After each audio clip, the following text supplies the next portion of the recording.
as I mentioned, a new magazine that's devoted to Japanese rock. But a lot of the, virtually all of the artists interviewed talk about having been raised under Bay City Rollers. I guess your influence was very extensive to this new crop of musicians. I was wondering if you had any comments or anything to say about that particular situation. Well, I think it's they couldn't want for a better, experience of the Bay City Rollers. A good positive showbiz, that was. Good positive. Very positive, Genki, come on, gambate kind of attitude, wasn't it? Yeah. So, I think it's good. It was a good influence. And I'm happy that it influenced a new generation of music. People, yeah.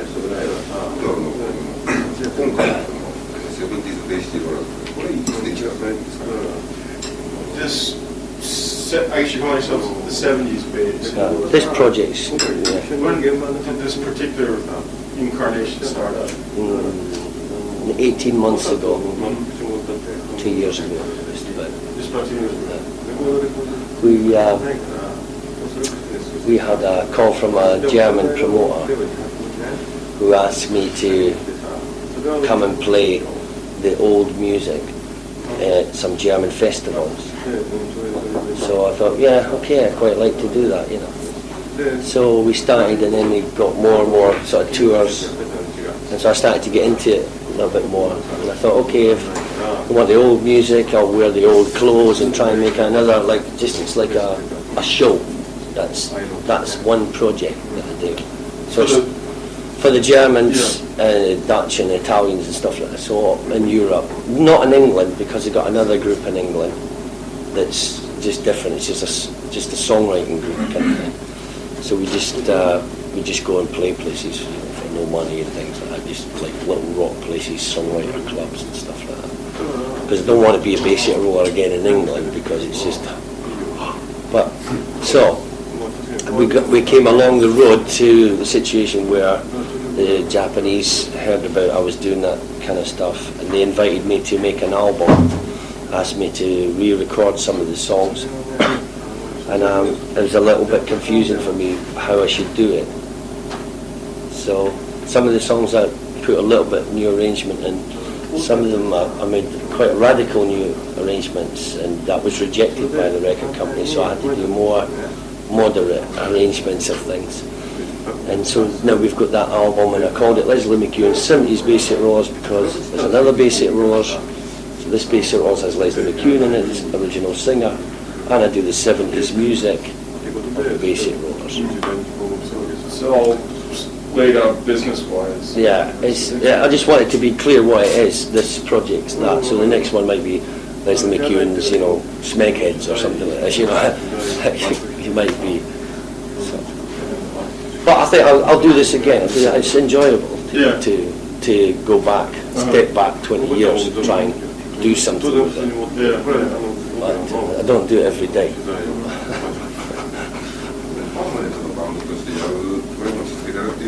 So this is obviously then it's not been set up for like permanent or semi-permanent. It is. I think it's a seasonal thing. I think it's something that I do.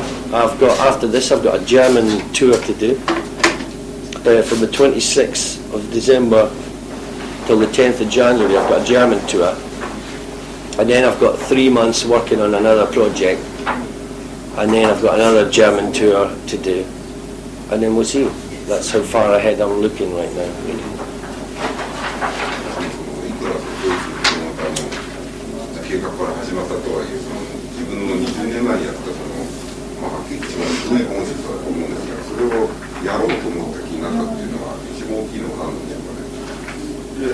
Obviously, it was the idea of the German promoter to have you do this, but it struck a responsive chord in you as well. What do you think the main factor was that brought you back to this? Well, I think for the music? Well, I've always enjoyed the Bay City Rollers songs because they always kind of like make me happy when I sing them as well, and I get great response because they're so big hit songs. And so when you sing them, the audience sings with you and they all clap, that. So you get a great response, and it's great to go out and do that. Sometimes it's nice to go out and play something new and see how people react to that. I might go, They might do anything. So to know, almost be sure that people are going to have a good response to your music, it makes you happy, you know, you feel really good about it, you know, this is great. But for me, for what I do, my part after the Bay City Rollers, I had a solo career over here in Japan, and I've written for other people, and I've done video work, video production and all that stuff over this last 20 years. So I've grown a lot of different experiences, and to come back and do the Bay City Roller stuff again is really enjoyable. I can only say I enjoy it, but I don't want it to be the only thing I must do. I want it to be something that I want to do, and it so happens it's something that I can choose to do or not, so that's good. It's good for me. 今お話しされてましたと思うんですが、夏目のバンドとしてのやり方っていうのは必ずこれはされるわけで、そういうやり方は自分たちは平気なわけですよ。So you don't mind it, this current project being labeled revivalist? Revival? No, well, it is. It's a revival of memories for myself and for the audience. Yeah, it is a you know, to refresh your memory, perhaps. It can never be the same as it used to be, because I'm 20 years older. And it's not as if you're trying to break new ground or No. new territory. Not really. Yeah. There's a couple of new songs in it that actually were written in the 70s that I put on. There's an album track called Money, which I wrote in 1977. It was about my experience then, and a ballad song called Holding On, which I wrote back then. And there's another song from the co-producer, which is called Hearts on Fire, which was he had written back then, so it was about setting girls' hearts on fire all around the world, sort of thing. So I thought it was all suitable for the 70s project. But you have changed the arrangements on that. I've changed Saturday Night slightly. It's got the old chorus and a sort of like new harmony chorus in it as well, another bit that was never written before, so I just wrote that new part for it and just rearranged It's a Game slightly with some a cappella parts. I've totally changed Dedication, a song called Dedication, but some of the other ones are just pretty much the same as they used to be. How old are you now? I can't tell you. I'm 20 years older than I used to be. Let's figure it out. Yeah. でもそのね、いくらもアレンジ変えるとかあるとかで、リフレッシュさせるとかで、これ20年前の自分と今の自分は当然違うと思うんですが、そこでやっぱり居心地の悪さとかなんかぎこちなさみたいなのもないんですよね。You know, in spite of the fact that you've changed the arrangement somewhat, dressed up the songs for a 90s performance, it's 20 years after the fact. And do you ever feel awkward or uncomfortable at all doing that other stuff now? I guess the positive side of it overrides any thoughts. I think only, you know, if people expect me to be 17 again, then that's a little bit irritating. But people don't, so it's okay. You know, people know that it's 20 years ago or 18 years ago, and they don't expect you to be this young, thin, innocent kind of pop star, you know. So it's okay. But people in Japan and in Germany, in Italy and all these places, they don't really expect you to be exactly the same. They want to relive those memories. They want to hear the old songs. They want to hear you sing it again. I don't know. It's kind of like a kind of like friendly kind of feeling. It's nice. There's no sort of cynicism involved. Sometimes I get a little bit sarcastic about it, you know, but I don't do too much of it, so then it's not a problem for me. If I had to do it every day, I would be in a mess. I'd be drinking vodka all the time, and you know, fucking I'd be in a mess. I'd be shooting up or something like that. But throwing TVs out of the window. But no, it's not like that. I've got a good creative output, and I don't need to. I don't need to do this all the time. Okay, it's quite good money. It's reasonable money. It's good to come here and have a bit of attention poured on you, you know, and people come along and interview you, take pictures of you, and it's great. You know, it's part of being a pop star sort of thing. And it's good. But I've got a wide, diverse interests now, and so this is just a part of it. It's not my whole life, the basic rollers, but music is my whole life. And everything I do is associated with music or songwriting or producing or something. And that's the way it will probably stay until I kick it. 僕らがあの頃は当時のハイスクールスチューデンツとかジュニアハイスクールの子供たちがこうやったりなんとかでもあの人たちも今の時はもう子供の1人や2人いても全然おかしくないわけでそういう人たちも幸せになってほしいし自分も幸せになってほしいっていう意味であの頃の懐かしの鬼太郎っていうそういうふうなものと考えていいですかね。それはもうすごくじゃあ例えばそのサタデーナイトとかそのロックンロールラブレターとかああいう詩ですよね。その夜みたいな遊びに行こうとかラブレターを送るぜみたいなってやっぱり自分の今の年で歌おうとすると結構恥ずかしいなと思ったりすることないですかね。The reason he was asking that question a second ago is because these songs from 20 years ago are very youth-oriented. Get out on Saturday nights and sending love letters and stuff like that. That's why that question got in there. To make you feel well into your 30s, feel a little bit awkward singing about stuff like that. But like you said, the memories there. I mean, rock and roll love letters. I mean, I still send love letters to my wife sometimes if I'm away for a long time. I mean, it still applies, I guess. Yeah, I mean. Yeah, Rock and Roll Love Letters is quite an interesting song. You should pick on that one because it's quite... I mean, Bye Bye Baby, for instance, it sounds like it's quite a throwaway kind of happy song, but if you look at the lyrics, it's a really sad song. Now, I did do a version for this album that's very slow and it's got... I don't know what you call these Japanese, those big Japanese drums going... Dra, dra, dra, you know, so it's very slow, very sad. Changed the melody a bit. And it sort of like makes you cry now. So I put that forward to him, and that got sort of rejected because it was just too radically different. So I'll do that some other way with another group, and people won't even know that it's the same song probably. But yeah, I mean, I can see a lot. You can see different things in songs. Everybody sees something different in songs. And so maybe when I was 18, it was Bye Bye Baby Smiley kind of thing. But now it means something different to me, and it's hard for me to sing it for Smiley anymore. It really is. So you've actually altered the presentation somewhat? Not in the 70s, basic rollers. But I've got versions of these songs that I do with other groups that are completely different. Right, more reflective where you're coming from. Yeah. Like the Rock and Roll Love Letters got, you know, Hayes and poetry, run down, down. Well, you know, I take away the riff and put in a sort of like a much cooler kind of thing, you know, you know what I mean, sort of just made it more easy, more relaxed, but the, you know, Steve Miller sort of kind of sound. Just whatever I feel at the time when I'm making music, I thought, oh, I like it like that today. Next year I'll make something, you know, an orchestrated version or something. Just like muck around with things quite a lot with music. Who is involved in the other Bay City Rollers entities?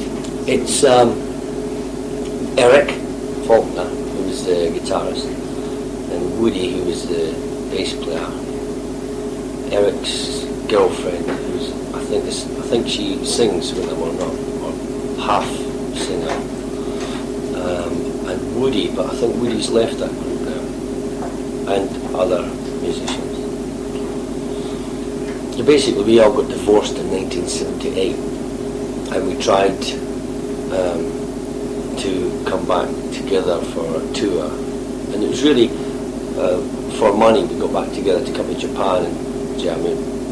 Japanese promoter offered lots and lots of money, so we said, yeah, okay, I hate the guy, but I'm going tour with him again. So, and it didn't really work, and then it happened again in 1985, and did it again, and that was the last time I played with Eric. 1986, I came with Woody, Pat, Ian,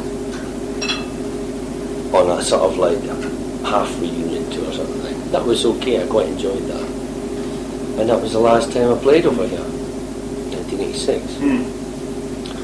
So until, you know, I mean, even if somebody does offer me a lot of money now, I don't know if I'd do it again, because it's not enjoyable. You know, you have to really make music that, you know, you have to be with people that you enjoy. The way I chose this band that I'm with now, I didn't choose them necessarily because they were great musicians or I auditioned them at some place, and you know, I chose them because I went out and we got pissed and drunk and we went out, we spent some time together, and then if we like each other, then it's great, we can be together and we can make any kind of music we like because we enjoy it and your mind's free, there's no restrictions, you know. So it's better for me.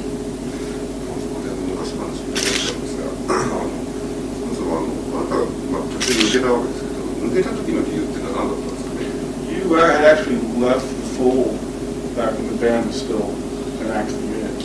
In 1978 was the last tour.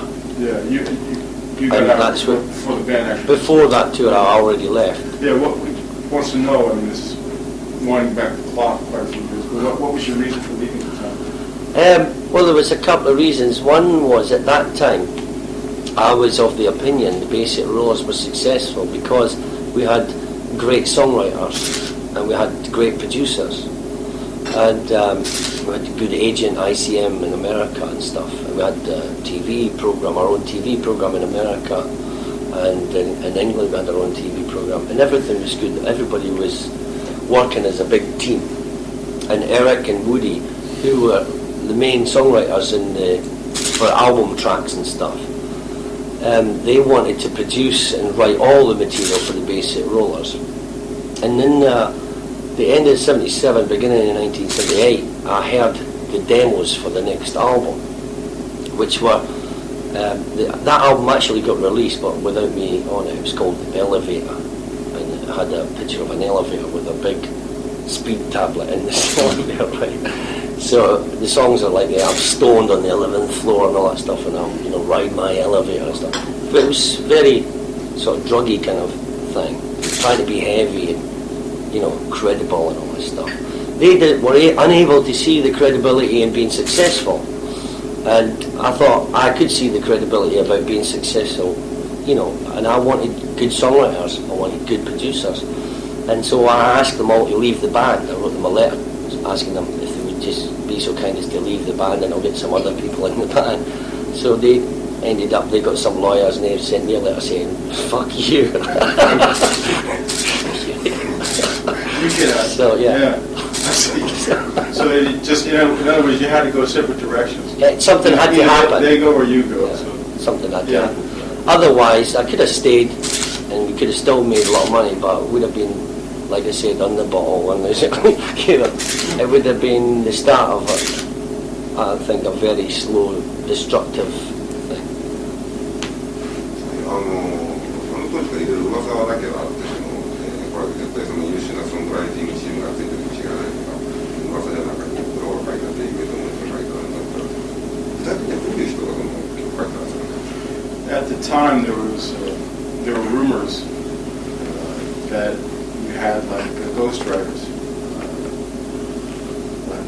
There were rumors that Nick Lowe was writing the music or Data and was writing the music. Who was actually responsible for most of this? Well, in the very beginning, the actual Basic Rollers didn't play in the music at all. The Shang-a-Lang, Remember, Summer Love Sensation, All of Me Loves All of You. All that first album was session musicians, and there was just me and the producer that sang on it. So I'd sung the lead vocal and me and the producer, Phil Coulter, sang the harmonies vocals. And then the next album, they were able to play on the album, but it took a long time because they weren't used to working in the studio. I was still young at that time. So there was lots of like drop-ins and stuff and tuning problems and, you know, every second phrase, you know, dropping in. But I mean, I was the same, you know, I wasn't really that experienced a singer, so if it was a difficult key for me to sing in, because sometimes they could only play in a certain key, so I had to sing it even if it was too high or too low. So there was all sorts of problems like that. But no, the writing that Eric and Woody did, as far as I know, was original. But if you listen to it, you can hear a lot of other people's songs in it. Yeah, influences. Yeah, and no, at that time also, I wasn't really. Nobody else was encouraged to write, because the kind of way it was set up was they thought, well, I was the frontman, so I was the most famous guy in the group. So Eric and Woody could be the writers, and that could make something important for them. And then Alan or Woody, Alan or the drummer would get lots of camera shots, like on a TV. So if you look at the videos of basic rollers from England or something, you'll see there's very lot of camera shots of Derek on the drums and Alan, and even when the lead vocal is being performed, and sort of. What was that all about? Well, that was so that they could increase the popularity of the other people in the group. So some kind of balancing act. The management was somehow trying to balance people's popularity. The drummer hardly ever gets seen in the group, so he would go and tell the director to put the camera on the drummer quite a lot. They would actually give direction. Yeah, and then if I had songs, I've got lots of songs that I wrote in the 70s that have never been on a record, but I would never be encouraged, or they would say, oh no, that song's not good, or something like that, But now, I look back to those songs, and I think, hey, they're pretty fucking good, Those assholes told me they were crap, But at that time, I was 17, 18, 19, so you just believe what, the management tells you, because they're professionals. それでも、そういう仕組みがあっても、イギリスってあれだけどね、アメリカでもトップ1もトップ10ヒットなんかあって、日本でもこれだけ受けるけど、実際売れてる時ってやっぱりそういう記憶でもかなり嬉しかったもんですからね。In spite of the fact that you were not, given a chance to write. Well, to write or to apply your songwriting skills, what you were doing at the time. Nevertheless, you were enormously popular in the UK, in Japan, in the States. And actually, I didn't really care that much at that time. I was enjoying life, I was enjoying being a pop star, and it was great. Really good. We should try it. Pretty much negates any of the bullshit. Absolutely. それが楽しいのは分かるんですけど、もっと具体的になるんですよね。You said, could you be a little bit more specific? About? Well, not really. I mean, it's just the basic things that human beings like. They like obviously a lot of love and attention, right. And the finer things of life. Like good hotels, good food, right. Travel in the world, lots of girlfriends. You were intoxicated by all that stuff. Yeah, I love it. Yeah. Like any normal young teenager would. ベーシーローラとマネをビートルズのローラにいたところで本当のローティーンの連中からも学校のクラスの女の子全員がとにかく聴いてて好きだっていうのは後にも先にもあの時しかなかったと思うんですけど、やっぱり日本の印象というのはどうだったんですか、非常なものが。Your position here in Japan has been rather unique in that you literally dominated the lower teen demographic. Yeah. Dominated the lower teen demographic. Yeah. They sort of followed you en masse. Yeah. Sort of 6 to 12 years old, sort of thing. And it never happened before that. It never happened after that. What sort of memories do you have of Japan at the time? I love Japan. My wife's Japanese. My son's half Scottish and half Japanese, of course. I really like Japan. I mean, I don't know why. If maybe in some past life when I was a sort of gogaboo or something, I was Japanese. How about at the time? How about at the time? What sort of memories do you have of Japan back then? If you remember anything. Well, of course, I come from a small town in Scotland that it's not very bright. There's not many lights, and the days are very overcast. And to come to a place like New York or Japan, which is very bright. There's not many lights, and the days are very overcast, and to come to a place like New York or Japan, which is very bright, it's exciting. It's lots of girls just banging on your door to come and say hello in their own special way. It was exciting for me. It was exciting for me. It was just like a big buzz. Yeah. It was really good. 今の話を聞いても、辞めてからになるんですけど、辞めて最近でそうでデビューされてるんですよ、その後どうなったのかっていうのはよく分かってないんですが、そうだね。ソロでデビューして、それをなんか割と立ち消えになって、それ以後さっきの君にのしか話がないっていう、それ以外は何をやってたのかっていう。ソロ活動以外のソロ活動についてまずHe's a little bit in the dark about your solo activities after you left the band. He remembers you leaving the band, and he remembers you putting out your solo debut. But he's a little bit in the dark as to what exactly you did solo, kind of how many records of that. Well, let me see, 5 records, 4 studio albums and 1 live album. 3 studio albums on, first 3 were on Toshiba EMI, East-West label. And I was given total freedom on that. There was no, they just said, here's a contract, we'll pay you that money, you just give us an album. So that was great because I could write and I could design the covers, I made some crazy costumes at that time. It was, I don't know if you ever see the costumes I used to wear, were really outrageous. And it was a really popular time. I mean, I sold quite a lot of records, got gold discs for them and stuff from Japan.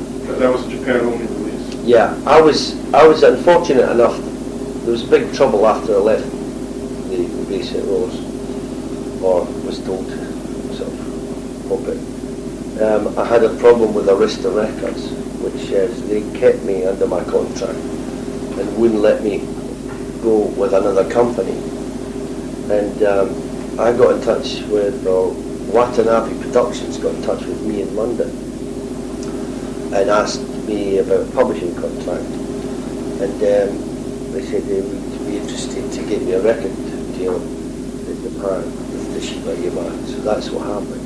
But part of that contract was I had to indemnify them against court proceedings from Arista. If Arista was to take them to court, well, I had to sort of pay for it, sort of thing.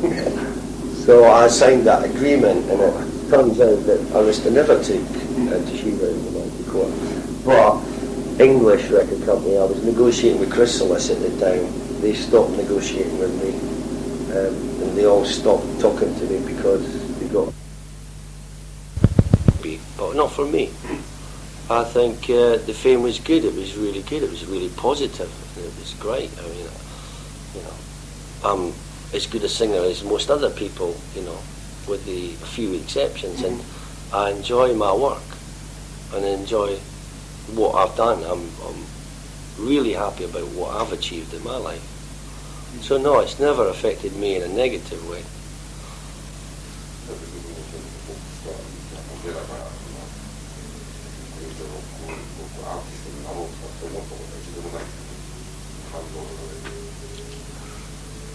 Was there ever a time though when you sought the same sort of credibility, like you wanted to become the great? Well, you could say in a way my current activities are quite like that. Right. But I mean, so if I go and I make a tape in the rehearsal studio and I send it to a club and I just put, the band's called John Smith, and they phone me back and say, oh yeah, we'll have you play at our club. They don't know I'm Les McKeown. So I go along and play at the club.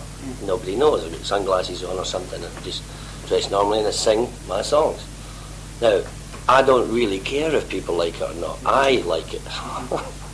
And that's important to me. Yeah, you explained that earlier, but I don't think he got that. So he sometimes will go back later and interpret this. But he's getting he didn't get that before. Yeah, but I mean, and if people like this and I became famous as Joe Smith and people find, oh, that's really Les McKeown, well, I'm even more happy. But really, I make music for myself first, even the music and the basic laws. If I didn't like to do it, I wouldn't be here. I can tell you that right now. I would not be here if I didn't enjoy doing that. There's new things to do now with the old music. It's good. I enjoy it. さっきもちらっと言ったんだけど、今彼がやってるのは、こうやってることは文学を書いて、それをこう匿名じゃないけど別の名前で売り込んで、ちょっとしたライフトップで演奏するしばしばやるんだけども、まあ一応まっとうな評価を得るべくそういう創作活動をやってるもんなんで、一応そのI mean, I know that, for instance, there's people who I respect as musicians in different groups in London that have come to see me when I've done maybe some country music, just a couple of acoustic guitars and a double bass or something. And I've just turned up somewhere and they've been there and they say, fuck me, that was great, why don't you make a record like that? I say, well, don't know. I'm doing something else now. Things like this happen and people invite me along to sing with them or something like that. I've got a lot of respect from my peers, you know what I mean? Contemporaries. Yeah. They know what I'm like in the London local scene, so I don't need to get it, because the only way you get respect is from what you do, and how you, if they like the kind of songs you do or they like kind of interpretation of a song. They say, that guy's alright, or they think he's a fucking wanker, you know what I mean? So that's the only way you get it. You can't demand it. You can't say to somebody, that was I was a bass at Roars and it was a lot of shite. I was really dying to be Jimi Hendrix or something, No, I've got a different attitude from the other people that were in the bass at Roars, and that's why we're not together.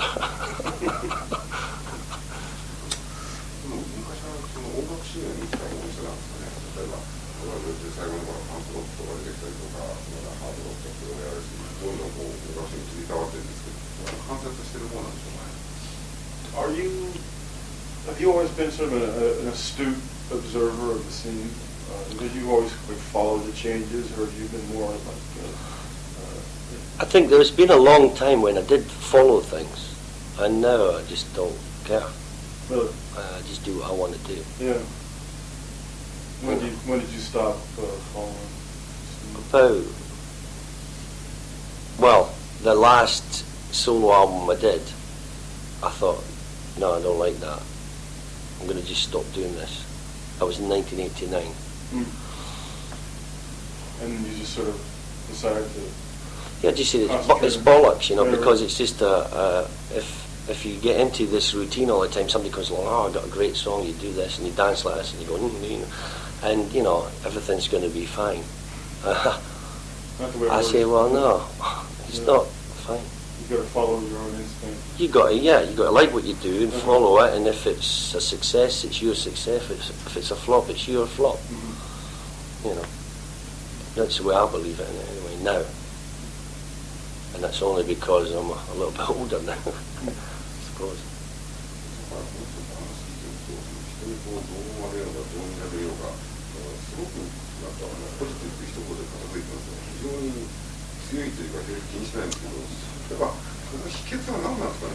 He's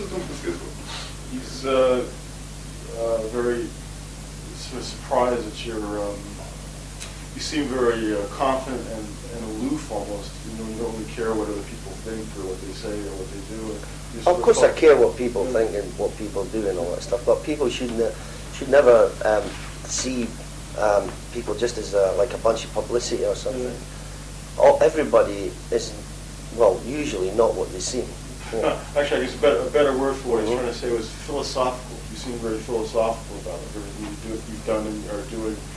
That's a big word. He was asking, what's the secret of that? I don't know. Honestly, I don't know. I've had a very kind of crazy kind of life. When I was young, when I should have been growing up normally, I was growing up in first class. When I was 16, 17, I was flying in first class all over the world.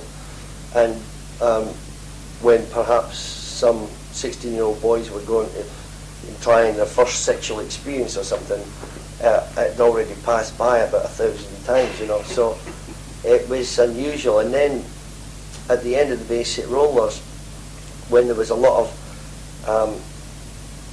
I lost trust in a lot of people. My trust in people was destroyed, and I had no money and stuff like this. And perhaps at that time, just before the end of the Rollers, I found, I suppose you could call it love. I fell in love with a beautiful Japanese girl. And that changed my life. I came to live in Japan for a little while. I stayed in the temple, did lots of normal, everyday things, like cutting the weeds and stuff like that, and just things that I've never done in my whole life. And I suppose it gives you time to get in touch with what's inside of you. But even then, I wasn't like I am now, type of thing. It's still a long growing process. So I started to grow from, I don't know, maybe about 28, something like that. I had time to start to reassess yourself all the time. You start to look at what you do. Oh God, that was a fucking mistake, you know. So I mean, everybody does it. You must do it yourself, you know. That there comes a time you realise that, you know, in the last 5 years you've been a complete asshole, and you want to change yourself. You want to try and, you know, learn from what mistakes you've made to be not only a better person, but how to live with yourself, because you have to sleep at night and you know, have to get along with people, and you have to do things that make you happy, that you enjoy. So I don't know what the secret is, and I don't know if that's a secret that I've found, but I've found how to live with myself, and I think that's important for me. You should cram a lot of living into my formative years, yeah. So now, you know, now I wish I was 17 again with this brain. God, the trouble I could get into. No, I don't really. I'm quite happy being 30. 31. でもあの頃はポストローラーズみたいなバンドがいっぱい出てきたし、その仕組みはどうであれ、非常に良いポップソングがすごくたくさん出たから、それはそれで良かったなと思うんですが、その後のいろんな人たち、マスターとかいろんなバンドいたし、辞めた人がバンド組んでとかしてましたけど、生き残ってる人いるんですかね。いろんなバンドが出てきた。例えばマスターとハローとか出てきましたね。There was sort of a glut of post-rollers bands, Buster, Flint Rock, etc. You know, a lot of good songs were made as a result of what you guys sort of started. Is anybody still around? Did anybody survive? Was there a group called Kenny around at that time? Called Kenny. Kenny? Kenny. They still, they started again in England. They started again. Doing oldie kind of thing.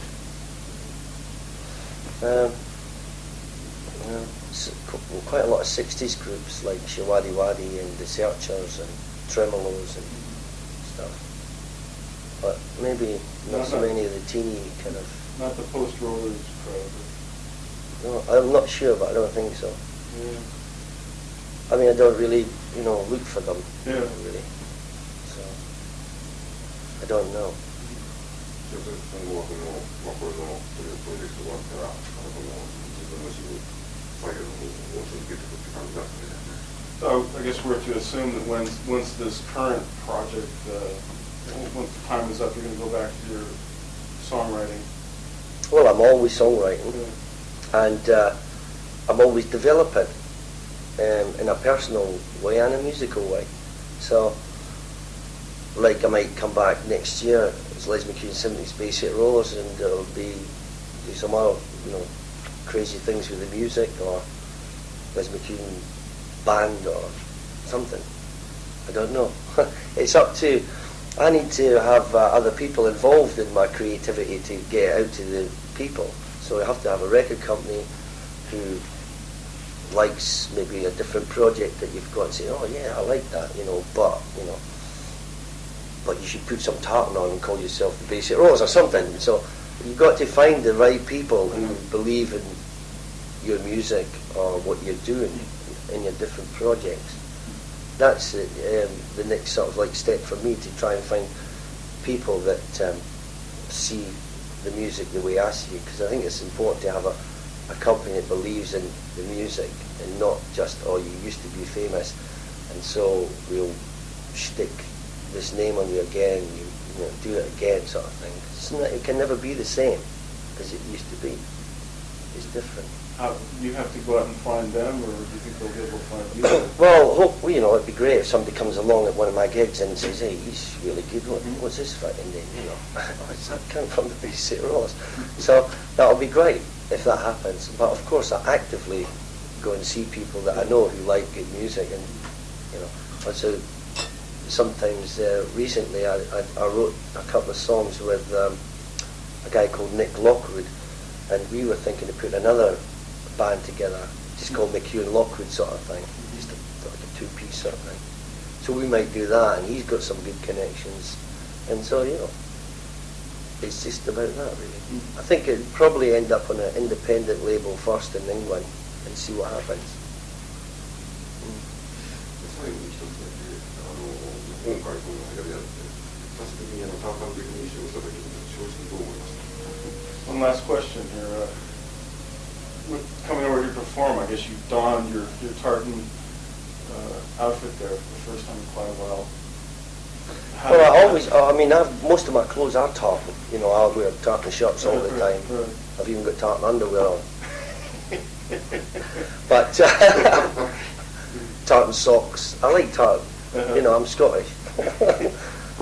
So, how did it feel like actually wearing the well, this time my wife made my suit, and it fits me perfect, and it's great. Feels great. I like to be in that suit now. Enjoy it. Feels good. Yeah. At the end of the basic rower time, I didn't so much like it. I was getting fed up with it and started to wear, you know, just ripped jeans and stuff like that. But yeah, it's nice to get back into your costume. It's almost like being an actor now, to dress up, sort of thing. So yeah, it's okay. I can walk around in it. It's all right. Okay, I guess I'll do that. Okay, thanks.